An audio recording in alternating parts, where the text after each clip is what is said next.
364 ദിവസവും ശ്രീ ഗുരുവായൂരപ്പന് ഉച്ചപൂജയ്ക്ക് കളഭം ചാർത്തുകയാണ് പതിവ്.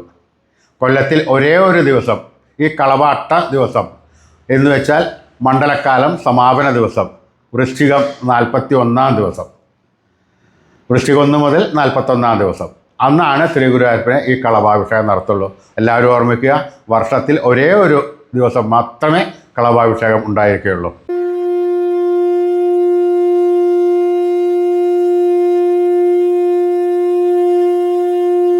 ഗുരുവായൂരപ്പ ശരണം. ഗുരുവായൂർ ഉണ്ണിക്കണ്ണൻ ഓൺലൈൻ യൂട്യൂബ് ചാനലിലേക്ക് എല്ലാവർക്കും സ്വാഗതം.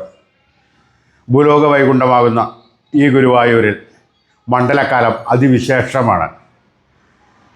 ശ്രീ ഗുരുവായൂരപ്പൻ്റെ പഞ്ചഗവ്യം അഭിഷേകം മണ്ഡലം 1-ാം തീയതി മുതൽ 40 ദിവസവും 41-ാമത്തെ ദിവസം മണ്ഡല സമാപന ദിവസം ഭഗവാന് കളഭാഭിഷേകവുമാണ്.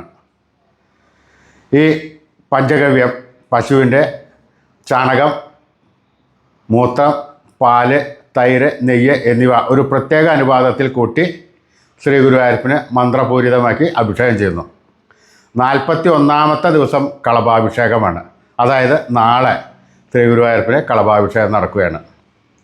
മൈസൂർ ചന്ദനം, കുങ്കുമപ്പൂവ്, കാശ്മീർ കുങ്കുമപ്പൂവ്, പച്ചക്കർപ്പൂരം, പനിനീര്, കസ്തൂരി, അത് വിശേഷാൽ ഉള്ളതാണ്, എന്നിവ ഒരു പ്രത്യേക ചേരുവയിൽ അരച്ചെടുത്ത് കീഴ്ശാന്തി നമ്പൂതിരിമാരാണ് അരയ്ക്കുന്നത്.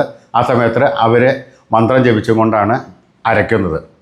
അതിനുശേഷം കളഭം തയ്യാറാക്കി കഴിഞ്ഞ് ഏകദേശം ഒരു 40 ഉരുളയോളം ഉണ്ടാവും. ശ്രീകോവിലേക്ക് എഴുന്നള്ളിക്കുകയും തന്ത്രി നമ്പൂതിരിപ്പാട് അത് പൂജ കഴിച്ച് സ്വർണ്ണകുംഭത്തിൽ ആക്കുകയും ചെയ്യുന്നു. അതിനുശേഷം ഏകദേശം 10:30 മണി 11 മണിയോടുകൂടി ശ്രീ ഗുരുവായൂരപ്പന് ഈ കളഭം അഭിഷേകം ചെയ്യുന്നു. മന്ത്രപൂരിതമാക്കിയ ഈ കളഭം പതഞ്ജനശില ശ്രീ ഗുരുവായൂരപ്പൻ്റെ വിഗ്രഹത്തിൽ ഒഴിക്കുന്ന അഭിഷേകം ചെയ്യുന്നതോടുകൂടി ആ കളഭം മുഴുവൻ ഔഷധ മൂല്യമുള്ളതായി തീരുകയും ചെയ്യുന്നു. അതിനുശേഷം ഉച്ചപൂജയിൽ കളഭത്തിൽ ആറാടി നിൽക്കുന്ന ശ്രീ ഭഗവാനെയാണ് നമുക്ക് കാണുവാൻ സാധിക്കുക.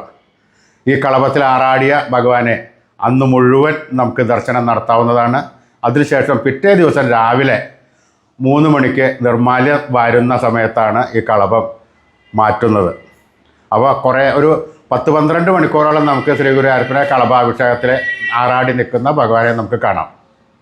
പിറ്റേ ദിവസം ഈ കളഭം എടുത്തു കഴിഞ്ഞ് തീർത്ഥം ചന്ദനം കൊടുക്കുന്ന സ്ഥലത്ത് വെച്ച് ഗുരുവായൂരപ്പനെ തൊഴാൻ വരുന്ന എല്ലാ ഭക്തജനങ്ങൾക്കും ഈ കളഭം പ്രസാദമായി കിട്ടുന്നതാണ്.